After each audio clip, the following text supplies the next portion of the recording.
Am I being biased when I say this? Maybe. But at the same time, I try not to be. But I am though. Mexico is going to be taking over every single division in the UFC. Maybe not the heavyweights or like the bigger divisions because we just don't get that big. We come in we're fun size, you know?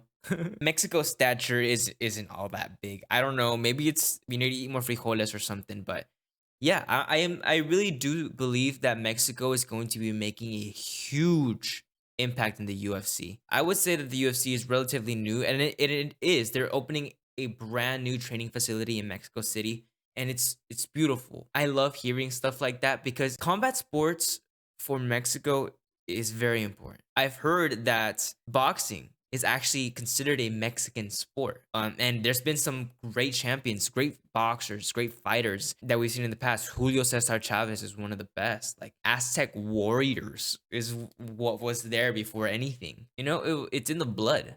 I feel like how could Mexico not come and take over in the UFC? And we're seeing more and more champions, and it's getting me so happy. We have our boy Yair Rodriguez. Yair Rodriguez is looking amazing. And this dude's out here training at high altitudes in Aztec temples. When I like listen, it's crazy how I see it now because at first I would be like, okay, El Pantera. Like I was looking at Yair Rodriguez like a panther warrior type thing. But now I feel like he's elevated. I feel like he's become so much better. I don't know why, but when I see Yair Rodriguez, I see the feathered serpent. I don't know why.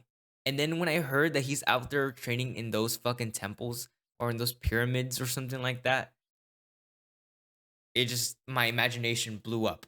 I see the feathered serpent as a warrior in Yair Rodriguez. I can imagine him with fucking feathers on his head, with a big ass spear and armor, just with a whole bunch of different colors, golds, reds, greens, everything beautiful. That's how I imagine Yair Rodriguez right now. Brandon Moreno, dude, the heart of a fucking champion. He made an impact. He made a huge impact. I have so many friends and friends of friends who were greatly impacted by just simply watching Brandon Moreno and that legendary speech that he gave. Maybe not today, pero one day, I promise you, I will be champion. I will be champion, I promise. And then he became fucking champion, you know? And in an epic manner, too. Yeah, Brandon Moreno has made a huge impact. And now we have the first female champion named Alexa Grasso. Alexa, stop. And she won that belt with fucking fashion. She beat Valentina Shevchenko. Valentina Shevchenko on I think it's like if you were to beat John Jones. Valentina's I don't know. I would say Valentina's probably the GOAT of the female division.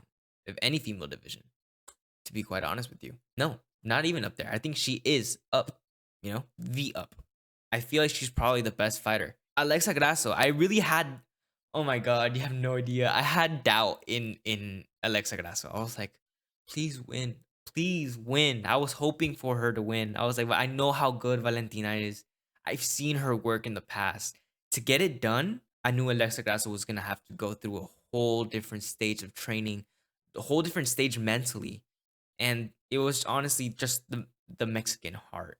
You really felt it. And afterwards, when she won, I me being Mexican, and then I could really say for all my Mexicans out there, you really felt it in your heart when she won and became champion. You feel it every single time one of our Mexican fellow Mexicans wins a championship belt, and I feel like there's gonna be a lot more. And upcoming, we have Amanda Nunez, who is one of the goats in the UFC, comparably the GOAT with Valentina Shevchenko. They go hand in hand.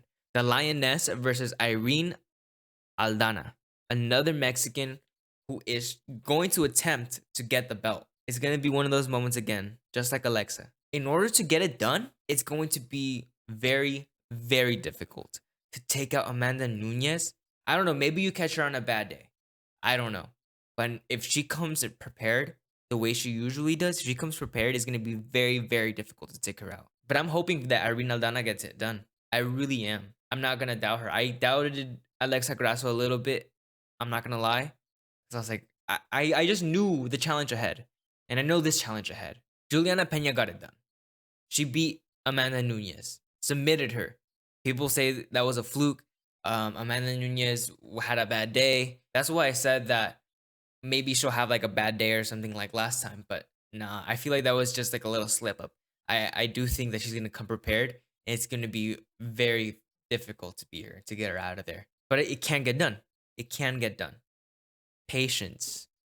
That Mexican boxing of just pushing forward the entire time with that 1-2, being fast. Oh, I know you can beat Amanda Nunez. And as I said before, the UFC MMA in itself is new to Mexico.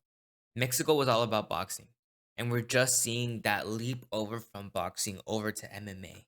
And knowing the fighters that come out of Mexico, when they really get down to it and they put their entire heart and soul, their entire Mexican heart and soul into MMA, I know they're going to be doing great things. Again, am I biased?